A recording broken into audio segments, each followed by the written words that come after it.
Welcome along to part 2 of this edition of LiR Confidential on lirmedia.tv. And if you want to email us about anything you hear or see on this, info@lirmedia.tv. I'm absolutely delighted to have, I suppose, a poet, a novelist, a literary critic, founder of Western Writers' Centre in Galway, Cuairt International Festival, published art. There's so much I could say. Well, Fred, I'd be even weighed down with all of those things on top of my shoulders. Welcome, Fred Johnston, to LiR Confidential. Thank you very much indeed, Pat. Now, you were born in Belfast. Was it? And where did you grow up in Belfast? What part? Well, I was born in Belfast at a very, very early age, about 6 months or so. I was taken, and I stayed there until I was 7. So my early education was in Canada, I suppose, and then we all came back then. Right. Oh, you immigrated and came back. Yeah, I immigrated, came back. Yeah. Common enough that time. Yeah. And I came back to Belfast, and St. Malachy's College was my alma mater, really, for several years. And that was it. I met you many times, Fred, and I didn't know a lot about you, obviously. But what I found out since was it was an intriguing mix of mother and father. Your father was a Methodist Unionist, trade unionist. Well, he was a Methodist trade unionist, but he wasn't a unionist. Right. His brother, on the other hand, was. Yes. And he was also a trade unionist. So that's the kind of mix that you tend to get. Yeah. Politically. Yeah. But yes, in those days you had to convert to marry into Catholicism, as you know. And your mother was a Catholic, was she? She was from Dublin. A Dub. So a Dub, and the father did the honourable thing and converted. And he was like a lot of converts, I suppose. He was more fastidious and strict about his religion than if you'd been born into it. Do you know what I mean? I have you.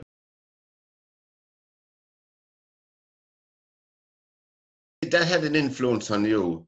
Well, it did. I mean, they were completely different families for a start, in terms of personalities, in terms of the way they looked at the world. And I would go up and down to Dublin regularly as a child with them.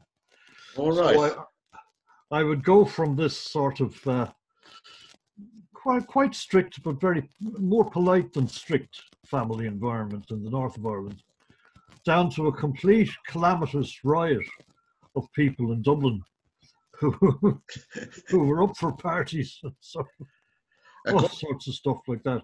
And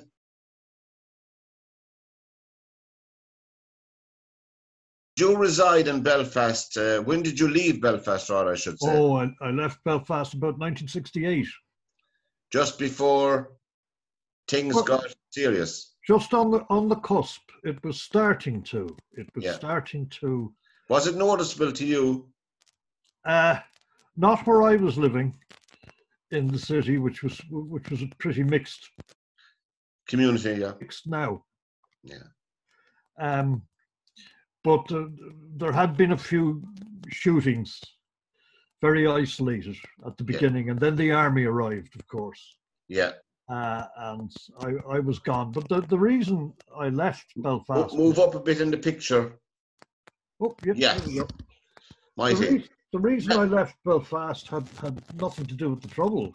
It was... Oh, no. It was, it was because my friends, the mates in the street, were all leaving. They were all going off to Canada and to England and joining this and that. So you woke up one morning and you had no little gang anymore. There was no reason for you to be there. Right. And where did you go? I went all the way to Dublin. I was a bit like your man in the sausage ad, Yeah, I know, yeah. Ballyhonus. Yeah.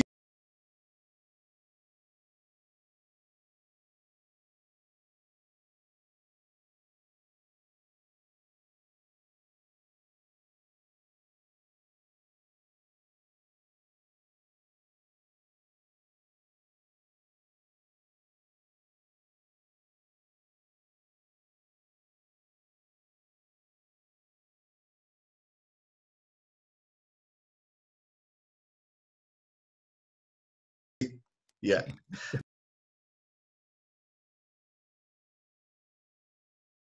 Got involved very early in the general musical and art scene in Dublin, was it? I did, yes. I was playing music played in the clubs, the old Triangle and that sort of thing, and Slattery's and Capel Street, you know, places that pop up in the history of folk music at that time. Stayed in it for a long time, on and off. The literary scene wasn't huge in Dublin at the time, at least not for novices. Yeah. And I remember looking around for writers. I thought it would be like Paris in the 20s, you know, but it wasn't. Right. And it was a while, you know, it was a while before I found other people who were writing.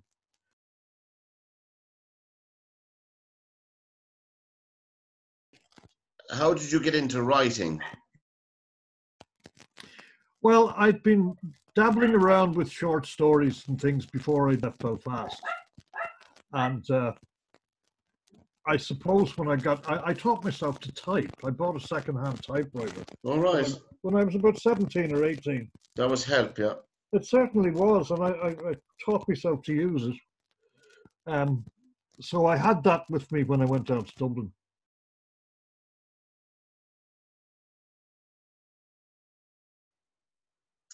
And I'm looking here at the flags are out for Celtic. Oh, where did that surface from? I'm telling you, I had to make a lot of phone calls. No, I'm just joking. The flags are out for Celtic. It won a Hennessy Award, which was a big deal in 1972. And you were still a young fella then. The flags are out for Celtic was an LP, as they called them that time. Yeah. I don't think the kids would know what an LP is. No. And it was made in a studio in Belfast. Apparently it sold very well. How did that come about? Well, I had made a record. I'd made two of them, recorded in Belfast at the time. And somebody came along and said, the producers came along and said, well, we want to make this album for the Celtic Football Club, basically speaking. Yeah. And I went down under another name for it. So if anybody has a bootleg tape of it now, it's worth a lot of money there. But that was it. That was that. And as I say, the writing began to get serious when I got down to Dublin. Yeah.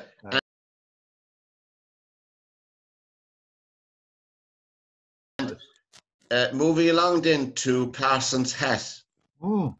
How did they come together? Well, that was many years later. That was when I moved down to Galway. I'd been living in Galway for some years at that time. Yeah. And playing in sessions. And eventually you find playing with more or less the same musicians, the same small group of musicians after a while. Mm-hmm. And one day, nobody else was doing it in that circle in Galway at the time. One day I made a recording, a cheap cassette recording thing, you know, the sort of thing. Yeah. Of a few of us playing, and I sent it off to a record producer here in Connemara, Cuairt, and said more or less just have a listen to that. And they rang back, and that was the first album. There were two albums. That was the first one.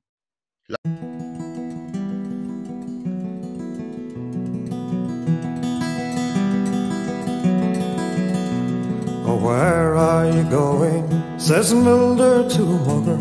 Oh, I cannot tell you, says Jack in the can.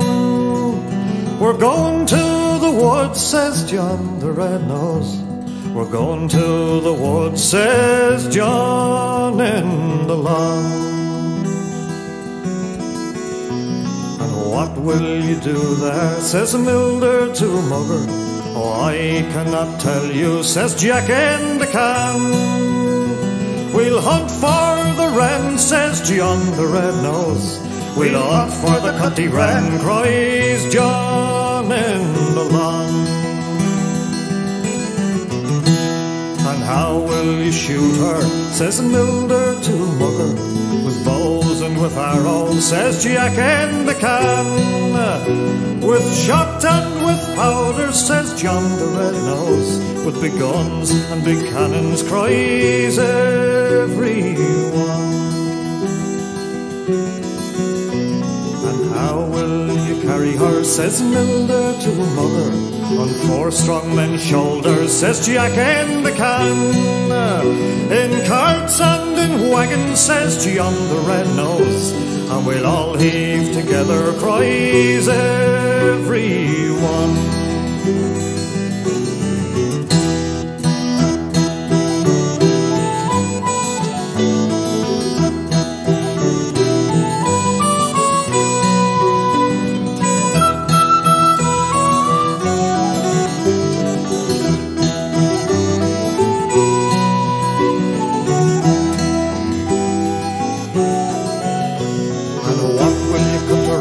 Says Milder to Mugger. Oh, I do not know that, says Jack in the can. With forks and with knives, says John the Red-Nose. With big hatchets and cleavers, cries everyone. And how will you conquer, says Milder to Mugger. Oh, I cannot tell you, says Jack in the can. In pans and in kettles, says John the Red-Nose. In pots and brass cauldrons, cries everyone. And who then shall eat her, says Milder to Mugger. We'll invite all the village, says Jack in the can. And who'll eat the spare ribs, says John the Red-Nose. And we'll give them to the poor, cries everyone.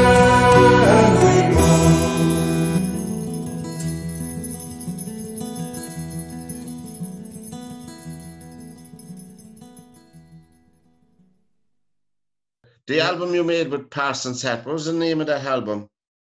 The Better Match was the first one. Yeah. And Cutty Wren was the second one. Made that a few years later. And were they ballads, folk, traditional, or a mix of it, or what were they? It was traditional music, basically. Yeah. Yeah. One of the musicians who was involved in it has since died, Paul Wilkins. Oh, because he was the box player and keyboards player with it. Yes. Badly now. We played a good few folk clubs. We played the Portsmouth Folk Festival on 2 occasions. Excellent. So that it was grand, you know. It was grand. And I suppose it was no surprise when you, of course, writing songs and writing in general seemed to be your talent, and short stories and poems as well, you know? Yeah, well, the short stories, as you said, one of the short stories won a Hennessy Award in 1972, which is a long time ago. And I won 2 Sunday Independent Awards as well. Yeah. Short story and poetry. So, and I was publishing also throughout that time. So I had a foot in both camps, the traditional music. Well, you're a busy man, because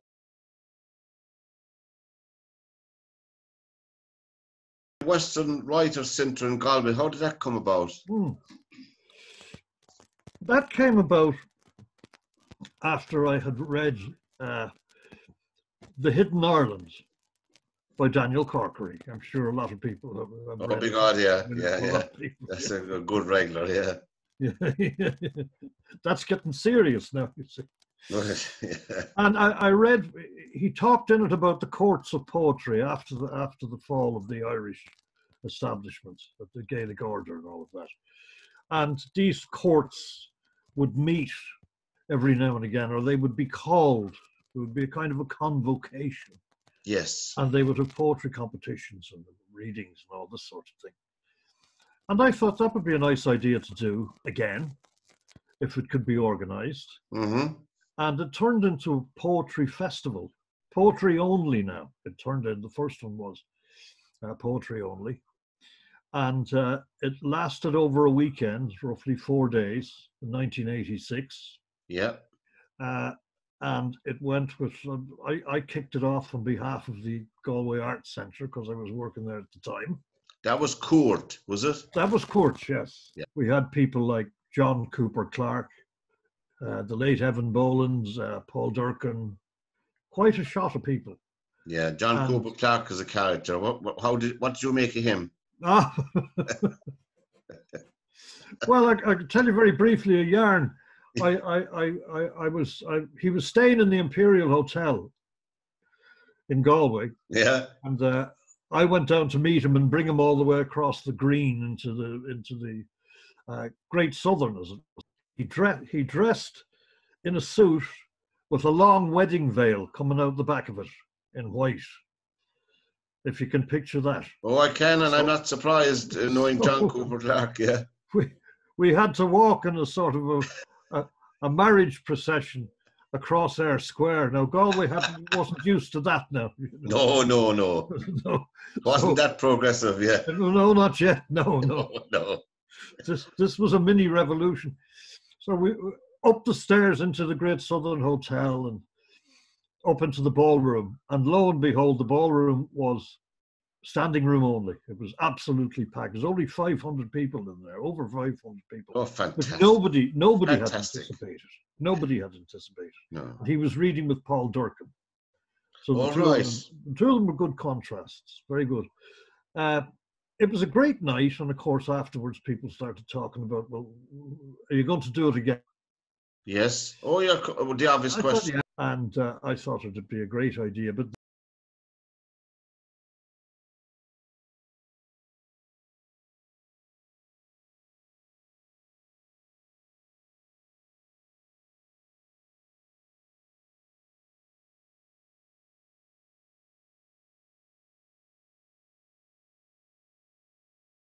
How did it end? Well, it's still going. We had another one after that. Yeah. But then, as I was saying, a lot of local cultural politics became involved. We leave it at that, I suppose. But then we'll just so that took off in a direction of its own. I just want to jump along.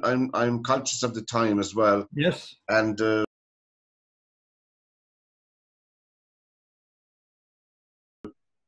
Soul at the Edge of the World. That jumped out at Song me. at the end of the world. Yes. Sorry, Song at the Edge of the World. I can't read my own writing. So, what is that? That's a collection of poems. And that came out with Salmon Poetry down there in Cuairt some years later. And I've published with them on and off more or less ever since. This was it, you see. I was doing several things at the one time. I was doing the traditional music. I was involved in the writing. It was very satisfying, I must say, to be doing both things that I was interested in, right, for that length of time. Yeah. And how was that received? It seemed to be received very well. The whole atmosphere in poetry and book reviewing and publishing changed very, very quickly. And now it has become, in my opinion, a very Dublin-centric kind of thing. Yeah. You know, it seems to be that if you're not up in Dublin and you don't make the right connections, you don't get books reviewed, you don't get called on radio stations to talk about your work and all of this sort of thing. Yeah. Particularly the older ones, particularly ones like myself now. I mean, we're more or less the same age. We're not old. No, we're mature. We're mature. We're matured like a good wine. Yeah, like a wine.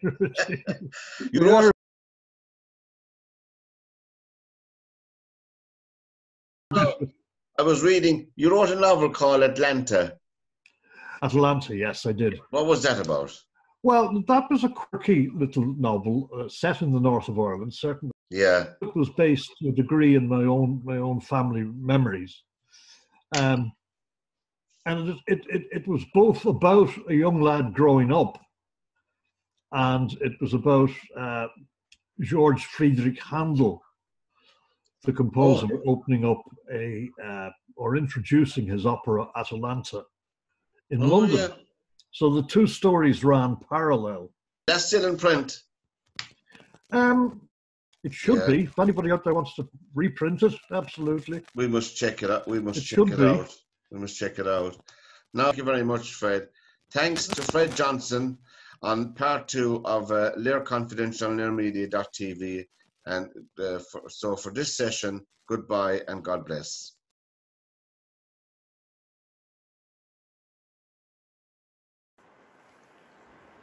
Meditation on a dog who's died. Dogs get old and die, they warn you, most from the same nasties that do for the rest of us. Don't get too attached, the manuals instruct. Whether by cancer or a fool in a car, they'll predecease us.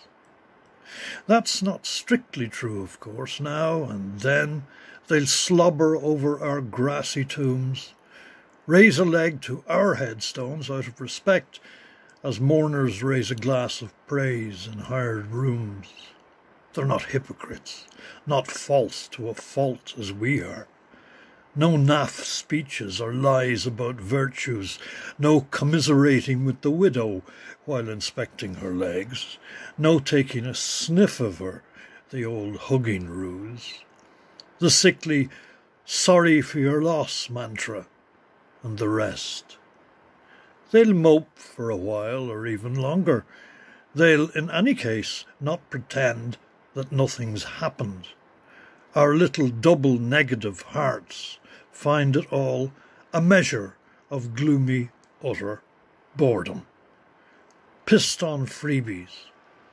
Yet we'll rise to a new day, take our watches out of our shoes, get back to the office, meditate on legs in black tights, come up to date with the banality of office news. Dogs die quietly, leave no funeral diktats, pen no will. We weep for them more than for our passing fathers, miss them on our beds. Our wives don't carry the same weight, and never can.